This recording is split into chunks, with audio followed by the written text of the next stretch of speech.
Welcome, ladies and gents. It is Zukex back again with another old school RuneScape update video.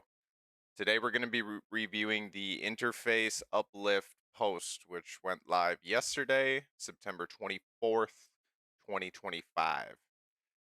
I'll go ahead and say right away this is not a super exciting update. At least in the last update video, the first one I posted to the channel, we reviewed an update that was adding some new things to the game, at least in the sense of a new agility shortcut. They added that hunter starter kit that you can claim, little things like that. This update is primarily just changes to interfaces in the game. I'll go ahead and put a screenshot up of all the changes right away. If you want to pause and just review those, feel free to go ahead. Otherwise, as normal, we'll be going through each of the update posts in further detail next.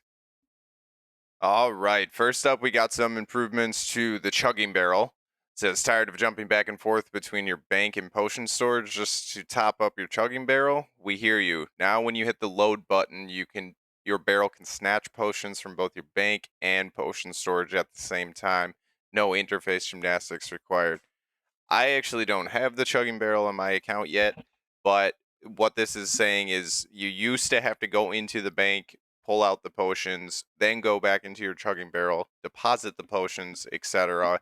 Now it's looking like you can just transfer potions directly from your bank into the chugging barrel. So that will save a lot of time interface wise for people.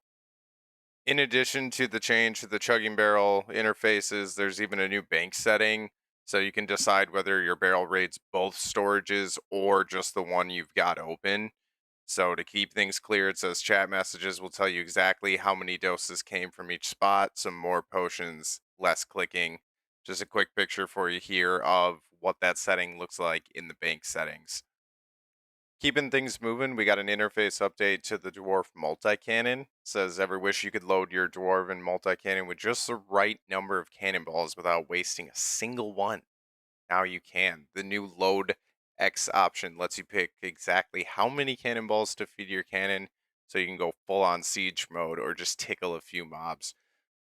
I don't know if anybody was really asking for this, but it's kind of nice. I don't see personally why I wouldn't always load all. You always want your cannon to be full, but for some people, this might be a fun update. Also, just wanted to stick this screenshot in here quick. There is a spot in the settings where you can change your default load amount of cannonballs. Moving on, we have a change to the Barrow's prayer drain. If it wasn't fun enough to have this big spooky purple face jump out at you, there's now going to be a text message in your chat box that you can see in the bottom left hand corner anytime your prayers are being drained at Barrows. Alrighty, next we got a small interface update for the bank at Tob or the death chest. Looks like they added the deposit all items from the death chest to your bank button on this chest. Honestly, I feel like somebody at Jagex just needs to do an audit of these because I feel like every few update posts they're adding this option to a death chest where it wasn't previously. At this point, they just need to be everywhere. Somebody make it happen. Next thing we got is a birdhouse seed warning, and it says accidentally chucking high value seeds into your fossil island birdhouses. Ouch, not me, never. Barley seeds only. But this is going to be a good update for irons, or if you're someone who, for whatever reason, just kind of throws random seeds into your birdhouses. You can now set in the settings a set GP threshold to warn you if you're about to throw too expensive of a seed into birdhouse. If you were at all curious what would happen if you do try to place a valuable seed into your birdhouse, it says you will be met with this message in your chat box. Looks like you can choose to either continue to use the seed or not use it. So just a nice little check so you're not throwing away an expensive seed into one of those birdhouses. Okay, now we're moving into what I would consider the most useful piece of content in this update. It's called See Every Bonus, Big or Small. Ever worn a piece of Inquisitor's armor and wondered if that tiny 0.5% damage and accuracy boost was really doing anything? Or the same for Graceful? We've fixed that. The set effects menu now shows bonuses from each individual piece of an outfit, as well as the full set bonus if you've got the whole thing equipped. Whether you're rocking partial Inquisitors, Graceful, or one of the many skilling or combat outfits with tiered bonuses, you can now see exactly what each piece is contributing. So I think how this is going to work is underneath your player equip screen, you're going to have a button that toggles, between stat bonuses or set bonuses. And as you can see, you'll be able to just read on the right hand side down the list what each piece of equipment is doing. Super helpful for newer players who may not know which pieces of equipment actually have a set bonus, and just more transparent in seeing what that equipment does overall. We are into the final major point of this update post, which is suggested worlds are now made clickable. So in the minigame tab, when you're scrolling through the different minigame teleports, and you normally just see the join or teleport option, they're now making it so the world for that activity is clickable to hop to in the bottom left corner. This is super helpful, something I've ran into a lot. It's kind of annoying when you're looking in the minigame tab, finding the activity that you want, and then teleporting there. There's not also an easy control there to just quick hop to the world where other players are doing that activity on. So, really happy to see this get added. Super helpful for mobile players too. And finally, to wrap things up, we're on to the other changes section of the post.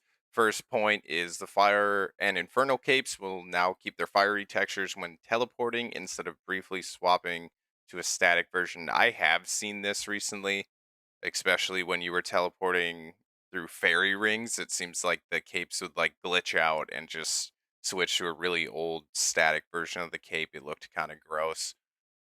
Next, they fixed the Slayer Cape perk so players can now get back to back Zuck tasks as intended. People like to farm Inferno on Slayer, it makes it a lot easier running Slayer Helm, so that's a good fix. They fixed some blocked ground near Cavalry that was stopping players from walking through. I didn't run into that one myself, but those are always good bugs to get patched. The 4 bandana eye patches can now be used for a clue that requires a bandana. The Fashionscape community is going crazy over that one. Says next, bandana eye patches once again have the correct color inventory icon. Cool. The Ring of Stone and similar items no longer break you out of being tethered to scenery at Temperos. Okay, so yeah, that was probably an unintended mechanic that people had been using. Good to see that get fixed.